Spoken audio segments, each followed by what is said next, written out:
When suffering with lower back pain or sciatica, it can be tempting to look for special secret exercises that are going to eliminate your back pain in less than 60 seconds. And the reality is that those things just don't exist. And in actual fact, we need proper concrete exercises that are going to build lasting results. And the hope is that with today's video, we're going to show you these 5 exercises that you can do that will really rebuild strength and stability back into your lower back. These aren't quirky solutions. They are simple and effective exercises that every single person with back pain and sciatica can and must master in order to have a healthy and strong spine. And if you can devote a little bit of time to learning these, then you'll find that relief too. If you're new here, welcome. I'm Michael Fatika, the lead osteopath and spine specialist here at Back in Shape, and we help people around the UK and all over the world fix their back pain from home and get back in shape for the long term. And today, these core 5 spine health exercises are going to be your ticket to start making lasting results. And it's worth noting at any time in this video, you can check the link down in the description for a series of tutorials and instructional videos on these specific exercises to make sure you have the tools to be able to do this effectively. The first thing we want to look at briefly is what actually makes a healthy back. And there are kind of 3 main things that are going to do that. Number 1, we have an ability to control and stabilize our spine, meaning it's not moving in different directions willy-nilly. We actually have control over it. The second is that we have strong and mobile hips. That can mean that those hips are going to do most of the movement from the day to day, meaning the spine has to be involved in a lesser degree when we're doing things like tying our shoelaces or bending down to pick something up or moving around the house. The final one, and if you've ever had any back pain, you know this is a real factor, is that your spine must have an ability to effectively bear load. And fundamentally, the reason you have a back injury or the consequences of that are that your spine failed to bear load and resulted in an injury. So we have to build those things back into our rehab. The simple truth about the exercises we'll get onto is that they work because they work towards building a healthy, strong spine that builds on those points I just mentioned. And if you do that, you'll find that whatever your starting point is, if your specific injury is a herniated disc, or your specific injury is a spondylolisthesis, or it's a minor strain, or some facet syndrome, or any other sort of diagnosis, if you're working towards that goal of a healthy, strong spine, you will have success. When we're rebuilding the lower back, we want to have exercises that meet 3 key criteria. The first one is that they are accessible. No matter how bad you are, whether you've just finished having surgery or whether you're bedbound or whether you're moving around a little bit and still going to work, they need to be possible for you to do. Number 2 is that they should have some sort of usefulness to your daily life. They should be representative of movements that you're already doing. And the reason for this is that you get spillover benefits. As you're improving the technique on your exercises, you'll find that daily life becomes safer too, because you're kind of doing the same sort of movement. 3 of the main movements that we talk about are getting out of a chair, washing your face or the dishes, and going up a staircase. Third point is that they should be scalable. It's no good learning an exercise, getting to a point and having to learn a new one, and getting to a point and having to learn a new one. You're constantly going through Groundhog Day. And learning is not where the results come in terms of strengthening. Learning is necessary so we can do things at an appropriate intensity to get strengthening. And so the exercises that you choose, you should learn them once and then be able to scale them. And sure, you're going to have to make sure you're still doing them technically correctly, but you've learned the skill of doing the exercise, and then you can steadily apply through bands, weights, barbells, weighted vests, etc., more load to the body so you can build over time. This avoids the common pitfall of people just doing the same 10 reps of the same exercise at the same intensity for weeks or months on end, expecting results when actually they're not doing anything to improve or progress the strength of their body. For most cases of rehab or reintroducing exercises, the actual way in which you go about these things dictates in many cases whether it's going to be a success or failure. And if you come about them with too much casualness or just not really paying proper attention and being focused, then it's going to be difficult. What you've got to do with each of these exercises is aim to be able to perform. The ideal will be 3 to 5 sets of 10 repetitions with something like 30 to 60 seconds between each set.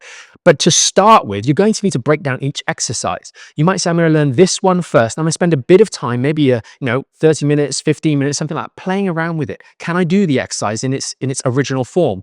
Do I need to perhaps use an easier variation? Or actually, maybe I'm very good at this exercise. I'm technically doing it correctly. I've checked myself on video, and actually I could probably add a little bit of resistance already to start making it more effective. Simply put, everybody is going to start at a different place. And that's why we had that first principle of accessibility, because everyone is going to need to take this exercise and make it a little bit harder or a little bit easier based on where you're starting and your ability to control the spine, because that principle of spinal stability is vital. And that's what we're looking to build with all of these exercises. So take a little bit of time. work with some of the tutorial videos to make sure that you're able to do that 10 reps and then start looking at doing 3, 4, or 5 sets of 10 with each of these exercises. And the important thing here is that you do not get pain. Where you get pain, you've made things wrong. And we'll talk about that for each of these exercises as we go forwards. These 5 exercises adhere to that 3 criteria that we mentioned earlier on, and they're going to build back health. The most important thing that you know is that to the degree you do not control your spine whilst doing these, you allow it to move in one way or another, you're going to get pain, or the likelihood of getting pain or aggravation or elevation of your symptoms. And that is a mistake. It's pause for you to think about what happened, where did you go wrong, consult that video that you might have taken of yourself, readjust your technique, maybe try an easier variation, and then move forwards.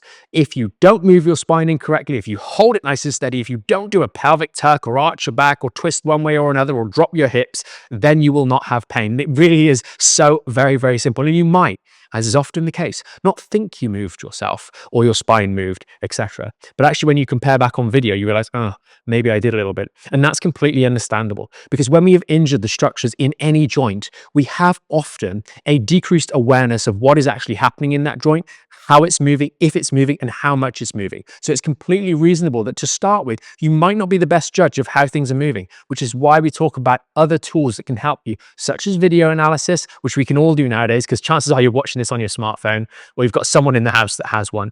And also using tools like the tape test, which we'll put a link to down in the description to help you get a bit more awareness of what that back is doing as you do the exercises. Dead bug is the first exercise that we talk about, and we modify this by only using the lower body. We're not using the arms whilst we're doing this. And in fact, we're using our hands as sensors to place them on the core here. Now, your tummy is going to sit here, your bum is sitting here just under the sacrum.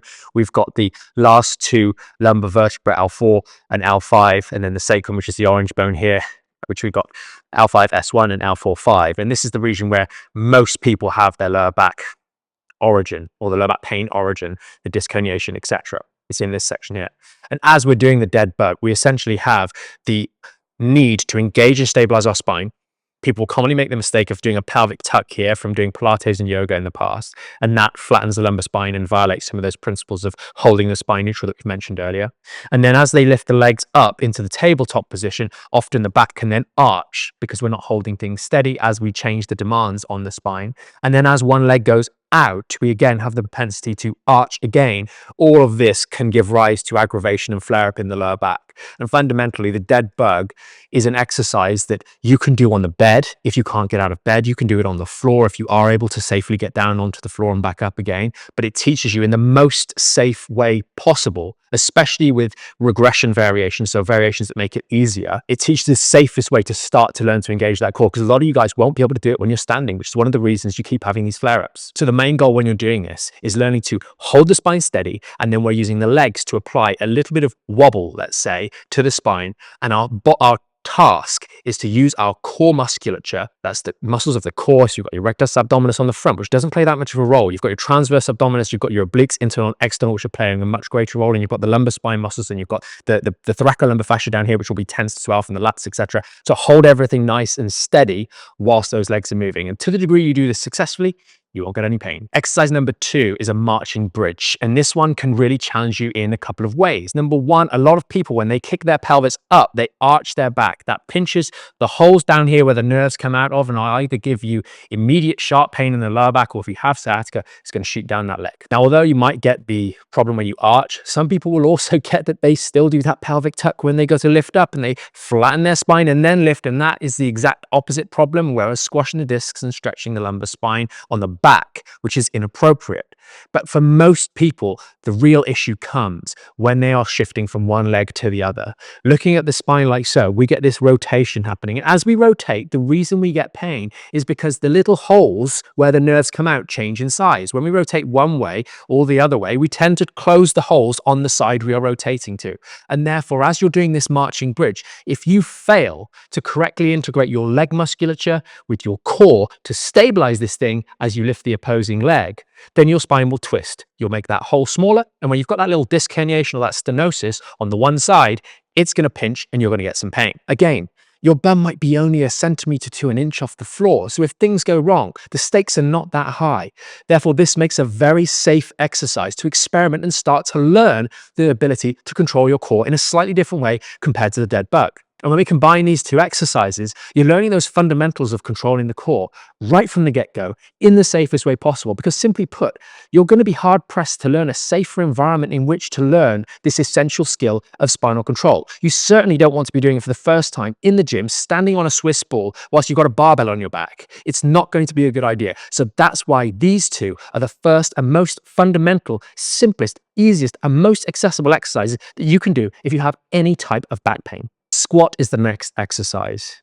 And just like when you've finished having surgery and the first thing you do to get out of your bed is a squat is also used in the highest of sporting endeavors or powerlifting with hundreds of pounds on the back. This challenges your spine to maintain stability in the first instance without any load, but in a weight-bearing position, and in later instances with that load to challenge and build that spine's ability to bear load, which is its fundamental role in the human body. And fundamentally, that's how it broke or it got damaged, was an inability to effectively bear load without injury taking place. The main error that you're going to be making when you're doing a squat is going to be that as you go down into the squat, that spine rounds like so. You can see it stretching out all of the ligaments on the back part of the spine, including the disc material, as we go into that position. And too many of you will be doing the squat every single day, such as getting in and out of chairs, cars, toilet seats, dining tables, the bed first thing in the morning, in ways that just are not technically sound. And therefore, learning this skill has so much application to daily life, it is not even funny. It really is one that you must master if you're going to have long-term results. And people often take it for granted. I'm really astounded sometimes by the inability of people to do this fundamental movement with or without pain. Some people have a lot of chronic back pain, but they'll do this movement without any exacerbation of that, but do it in such a terrible way. And therefore, if you can devote a little bit of time to improving the technique on this exercise, it is a vital tool. And like you mentioned earlier, quite often you're not even aware that this rounding or flexion in the lumbar spine is taking place as you're doing this movement. And this is one of the movements that really can benefit from that tape test that we mentioned earlier to help you in that feedback between what's happening here and what your brain thinks is or is not happening down there. Much like the next exercise we'll get onto, the squat, once technique has been mastered at a given range, forms a vital skill for you to really build long-term health into the back. Not only can we utilize it as an exercise to improve the mobility and coordination of the hips with balance, etc., but we can also use it as a safe and scalable way to start to apply more compressive load to the spine to build the strength and resilience of those discs or injured structures in the spine as we progress over the weeks and months and years going forwards. Hip hinge is another fantastic movement that works in a slightly different way. Most of the time when people are doing the hip hinge, they might actually be very good at a squat, but as soon as they go to hip hinge, it's like the brain just can't compute. And we do see this from time to time and in individuals that can actually squat very, very well with good range of motion. The main error when it comes to the hip hinge is that people aren't able to isolate the hip movement from the lumbar spine movement, which incidentally is vitally important if we're to be able to effectively perform certain stretches of the hip musculature without making the back worse. But also when you're doing the hip hinge movement, it is reminiscent of bending over the sink, chopping some vegetables, maybe washing your face in the morning or brushing your teeth or just doing something on a work surface down here. And therefore, the ability to do this movement effectively is vital. And the main mistake that people make is, unlike with the squat, where they tend to round the lower back, they tend to fold forward here at the torso, rounding from the top down, although some still do both at the same time, which is even worse. And therefore, learning to correctly integrate the middle and upper back muscles with the core, with the lower body, and move at the hip and only the hip is a vital skill that needs learning. The secondary benefit is for a lot of people with long-standing lower back issues, not only the back health is poor, but the hip and knee health are poor as well, particularly the knees for this one. And therefore, the hip hinge offers you an avenue to start to build strength and resilience into the back if perhaps the squats just aren't for you with regards to you're limited on the range of motion because of poor knee health, not because of back health. And everybody will get to a point where they start to test some of the other joints. As your back gets really strong, you realize, wait a second, actually my knees aren't as good as I thought they were and I have never been using them, and now I am using them. I'm realizing actually they're the slowing, limiting factor, not my back. So you might have to hold fire on the squats for a little while and plateau, but you can still use the hip hinge as a mechanism for continuing to scale and improve the strength and resilience in the lower back. And there are a good number of members over the years that have had to take this avenue. That's not to say you stop working on the squat, but it's just that you're going to be limited for a period of time in the terms of the pace with which you can scale the squat, because you've got something else that you need to pay a bit more attention to. As you'll know, most of your life doesn't have the load square on right between your feet, so you can pick it up nicely. If we're picking up toddlers, we're bending down on one side. If we're carrying stuff up the stairs, we're going on one leg at a time, and that's why the step up is the first introduction to that unilateral roll. And we've kind of built this a little bit in the marching bridges, and we're going to do it a bit more effectively with the step up. And the main challenge that you're going to get with the step up is more so in this lateral plane, left and right. You're going to get a bit of wobbling one side or the other. And again, just like rotation, side bending to one side or the other will close these holes. And therefore, if you've got a degree of disc herniation or stenosis on the one side, it's not unreasonable that this will create a bit of pain. You have to remember, if we're getting pain, that means we're generally getting too much spinal movement, and we shouldn't be getting spinal movement when we're doing these. We should be holding this steady. So when we're doing something like a step up, we're learning to square the pelvis, drive through the leg, and hold the spine steady. The great thing about this one is that, again, you can add through resistance, such as bands or weights or weighted vests. You can make it more difficult by raising the height of the step, but most people will start off with this on the bottom step of the staircase, maybe using the banister for support to make it a little bit easier. Gradually, as you get stronger, you'll be able to progress through those various levels. Because of the unilateral nature of the step up, it's not really going to be one where you are front running or the primary driver and your load bearing, but it is going to be a great one for your balance, your coordination, and your health and resilience on one side versus the other. It's going to help you deal with the asymmetries of life, the fact that things, as I mentioned a moment ago, will often be straining you from one side or other. When you're picking things out of the car or putting them down on the counter or doing stuff around the house and the kitchen, the hoovering, getting ready for work, all these sorts of things, we're generally not square on every single time. So we need to bake in a degree of resilience to the fact of life that things aren't always right in front of us. Now, don't get me wrong, there are going to be other exercises that some of you guys are going to want to do, other strategies that you're going to want to employ, but the simple fact of the matter is it's so much more effective if you stick at the basics. The basics work, and the basics work when you do them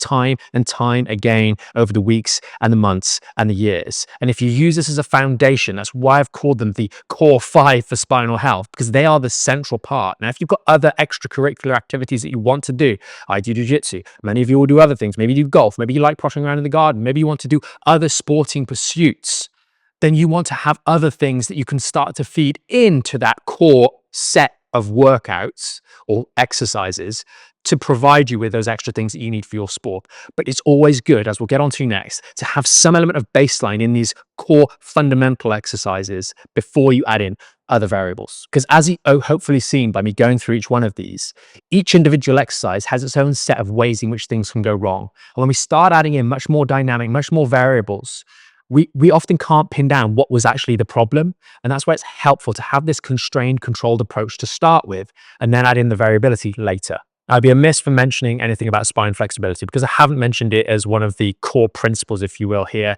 in this video. But simply put, more or less everybody, the thousands upon thousands of patients and members that have seen us over the years, come to us having done spinal flexibility work. Those knee hugs, introducing maximal flexion, those rotations that you've done, rocking the knees left and right, are all movements to improve the mobility and the range of motion in the spine, especially in certain directions, which we get into in other videos. And the simple fact of the matter is you don't need that to start with. You're much better off building a foundation of strength and stability first in the ways that we've discussed. Then you can posit whether you actually need to reintroduce a degree of flexibility if your flexibility is in fact lacking. What you'll often find is as you improve the health and the resilience of those tissues in the most safe positions, you can start to branch out and you realize, actually, I'm not getting through a day where I don't move my spine in one direction or other. You will still be moving the spine one way or another. And then more importantly, you know that you've reached certain milestones before you add in flexibility. Now, more recently, we've been borrowing some of the great work that people like Dr. Atiyah have talked about in his book Outlive, to give you some sort of things to aim for, because it's all well and good saying, I've got to improve, but how much? And some of the measures that he talks about often in his book and others in that line of work talk about for longevity or health or resilience. They talk one specific test, which is about the farmer's carry for a minute or approximately a minute for a 40-year-old. And it varies slightly as we get a little bit older. For every decade, it drops down by a little bit, but not much. Okay. And you should be able to hold your body weight if you're a man, or 75% of your body weight if you're a woman, for that minute. And what we've done as a means of giving you guys some element of target to aim for suggests that actually on either the squat or the hip hinge, you should be aiming for 10 reps of either your body weight if you're a man, or 75% of that if you're a woman, to be able to do that comfortably. And I think that's a good thing to aim for. If I had to put any line in the sand, that sounds like a right sort of level to start to build before you add in other things like spinal flexibility. Get to that point first, because too many people will think, oh, well, I've got up to 7 kilos when I'm doing a hip hinge. I should probably start working on spine stability. And it's really like, no, that's not at all adequate. Because even if you're someone who says, oh, well, I'm a little bit older, all I want to do is posh around in the garden. Have you seen how heavy a bag of compost is? It weighs a ton and you have to pick it up off the floor. And you're going to do that, because I know too many patients that do. So working on something like what we've just given you is a good indication to work on that first, because as you start to move into flexion and training other sorts of movements in various spinal ranges of motion, instead of compressing everything equally, so the whole structure, the whole segment, the disc all the way around and the ligaments on the back have to bear that load. When we start bending one way or other, we really are focusing the strain onto specific quadrants or parts of that disc material or parts of that spinal segment. And if the whole thing isn't strong, when we bend in one way or another, we are going to focus significantly greater amounts of strain to those one structure or those singular structures or group of structures. They're going to have to limit that range. It's all about trying to set ourselves up for success. And if we know we've made some significant progress, as many people will do, long before they get anywhere near those targets that I just mentioned, the 175% respectively, long before they get anywhere near that, they're going to be doing tons better. You're going to feel stronger. You're going to even look better. You start to notice differences on your body as well. But it's worth aiming towards that before we start getting derailed by flexibility. And it's also worth paying the recognition to the simple fact that most of you have been instructed to do nothing but flexibility for a long time prior to watching videos like this, or struggling with lower back pain for a long period of time prior to getting the message of actually forget about that stuff. Focus on stability first, and you can add the other stuff in later. Because if your body knows it's weak, it's not strong enough, is it really going to want to allow you to move into a position where you might be vulnerable? Much of that will actually be your own body limiting you. And you'll get chats about this with your various physios or osteos, etc. They'll say, oh, look, you're just afraid of the pain. You need to deal with it up here and stop your brain from telling you that it's the wrong thing to do and just do it anyway. It's like, no. Maybe if I just got stronger, I wouldn't have those limiting things, because actually I'm worried about lifting more than 4 kilos on a hip hinge. Maybe I should work on increasing that. And if I got that up to 40 or 15 or 30, something like that, I might feel okay about bending forwards. So with that ramble on flexibility out the way, hopefully you found this video helpful. Hopefully you've seen that actually the really cool thing about these core 5 exercises is that the test itself is the exercise and is the retest, in so much that you test for your ability to do, let's say, the squat, and maybe you suck at it. So you do it more and you get better at it, and you see that you're better at it. So when you test it again, you see you actually improved, and then you continue to do the exercise after retesting, and you add a load, and then you retest again what the new limits are. And you've got this log, you've got this chronological viewpoint of I couldn't do this, and now I can do this, and now I can do this, and now I can do this. And that is what really builds a lot of confidence, and that is what gets results. Whereas if we're doing lots of peculiar, extraordinary tests over here, and then we're doing some exercise, and then we're doing a different kind of test, or we're not doing any sort of testing at all, then we're going to really be stuck as to whether we're improving. And for a lot of people with long-standing lower back pain and sciatica, you need to make a good bit of progress before you start to see significant changes in the body, because your body needs time to change. It's no good just staring at it. Regeneration, recovery, healing takes time, and it doesn't start just because you did your exercises today. Hopefully you can see how these central 5 exercises are going to help you and should be part of your recovery process. If you need any more help with any of these, we've got tons of tutorials, as we mentioned earlier on in this video. You've got the website, you've got the YouTube channel, you've got the membership as well, where we help you guys actually work through this with a little bit more support from our team here. And if you did find this video helpful and you know someone else that's really been struggling with their back pain, consider sharing this with them, because hopefully it'll make them start to steer away from some of the other more quirky exercises and just focus on the basics. Unfortunately, in this era, this modern era, with our attention spans being drawn from all different directions, the simplistic stuff, the basics don't sell. They don't sell very well. But the thing is, the basics work. They're tried and tested, they're proven, they're simple, they're accessible to everybody, and you can do it right now. So thanks so much for watching, and we'll see you in the next video.